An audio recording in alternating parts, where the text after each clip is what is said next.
দিনব্যাপী আন্দোলন, চেম্বারে তালা ও রেজিস্ট্রারকে অবরুদ্ধ করে রাখার পর পদত্যাগ করেছেন রাজশাহী বিশ্ববিদ্যালয়ের আওয়ামীপন্থী ৬ ডিন।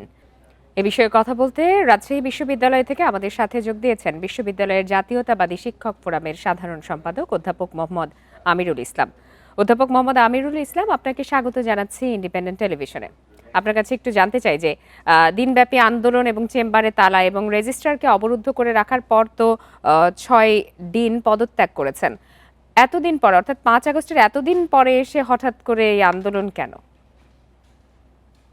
ধন্যবাদ আপনাকে। আপনার মাধ্যমে ইন্ডিপেন্ডেন্ট টেলিভিশনের দর্শক শ্রোতাকে সালাম ও শুভেচ্ছা, সেই সঙ্গে শুভরাত্রি।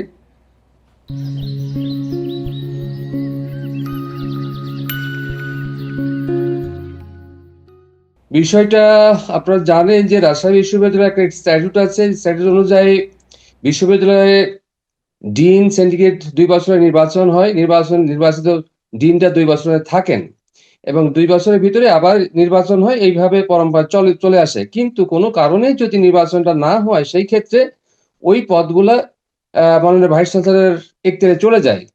যদি দীর্ঘ সময়ের জন্য হয়, সেই ক্ষেত্রে মাননীয় ভাইস চ্যান্সেলর ওই রুটিন কাজ করার জন্য উনি যেকোনো শিক্ষককে দায়িত্ব দেন। তো যেহেতু আপনারা জানেন যে রাজশাহী বিশ্ববিদ্যালয় সেই সঙ্গে আপনার জাতীয় ইলেকশনের তফসিল ঘোষণা হয়ে গেছে। এই সবকিছু মেলায় এই সময় নির্বাচনটা প্রশাসন করতে পারছে না বিধায় এই ২ মাসের জন্য প্রশাসন যারা এই দিনের দায়িত্বে আছেন তাদেরকে চালিয়ে নেওয়ার জন্য বলেছিলেন। এবং হঠাৎ করে যে রাষ্ট্র যে সহ আরো অনেকেই আপনার এই দিন দিয়ে পদত্যাগ চেয়ে বসলেন। এই বিষয়টা আসলে খুব ভালো মনে হয়নি আমাদের কাছে। আমরা মনে করি যে বিশ্ববিদ্যালয়ের অঙ্গন শিক্ষা গবেষণার অঙ্গন, বিশ্ববিদ্যালয়ের অঙ্গন ছাত্রছাত্রীদের শিক্ষা পড়ানোর জায়গা। এই জায়গাটা আমি আমাদের রাজশাহী বিশ্ববিদ্যালয়ের পক্ষ থেকে আমি যেটা মনে করি, এই মুহূর্তে এই এই কাজটা আমি সমীচীন মনে করি না আরকি। এটা এখন তো এই ৬ ডিন পদত্যাগ করেছেন। আপনি বলছেন যে ডিন নির্বাচনটাও এই মুহূর্তে সম্ভব নয়। সেক্ষেত্রে এই যে খালি জায়গাগুলো তৈরি হলো, আ এখানে কারা দায়িত্ব পালন করবেন অস্থায়ী হিসাবে? এখানে এই আসলে আমাদের যে আইন আছে, রাজশাহী বিশ্ববিদ্যালয়ের যে নিজস্ব আইন আছে, সেই আইন মোতাবেক যদি যেমন করোনার ভিতরে আপনার নির্বাচন করা সম্ভব হয়নি এবং সেই ক্ষেত্রে এই দায়িত্বগুলো মাননীয় ভাইস চ্যান্সেলরের কাছে চলে যায়।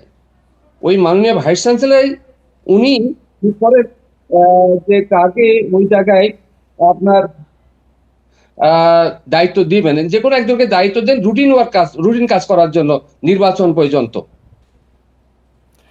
জি, সেক্ষেত্রে আপনি তো কিছুক্ষণ আগেই বললেন যে এই ধরনের আন্দোলন বা এই ধরনের অপসারণের পক্ষে আপনি ছিলেন না। তাহলে কারা এসব আন্দোলনে ইন্ধন দিলেন? আ কারা এর সাথে জড়িত বলে আপনি মনে করেন?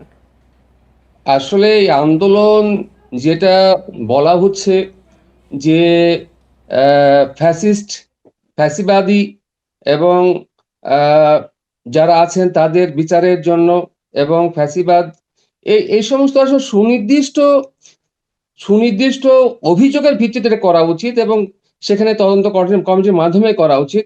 এখানে আমি আপনাকে যেটা বলতে চাই যে এই ক্ষেত্রে যে একটা আ রাকসুর জিএস সহ এই কাজগুলা করেছেন।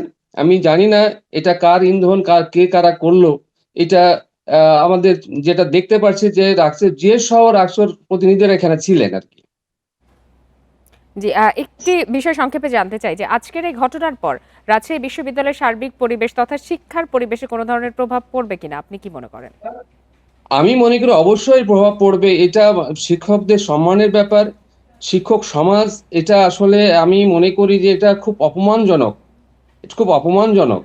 কারণ এখানে শিক্ষক ছাত্র খুব সুন্দর সুসম্পর্ক থাকবে। তাদের তাদের এই যে পরিবেশ, শিক্ষা এবং গবেষণার পরিবেশ, এই ধরনের যদি কোনো ধরনের উচ্ছৃঙ্খল কোনো ধরনের কিছু হয়ে থাকে তাহলে এটা অবশ্যই খারাপ। এটা আমি মনে করি এটা পরিবেশ বিঘ্নিত অবশ্যই হচ্ছে।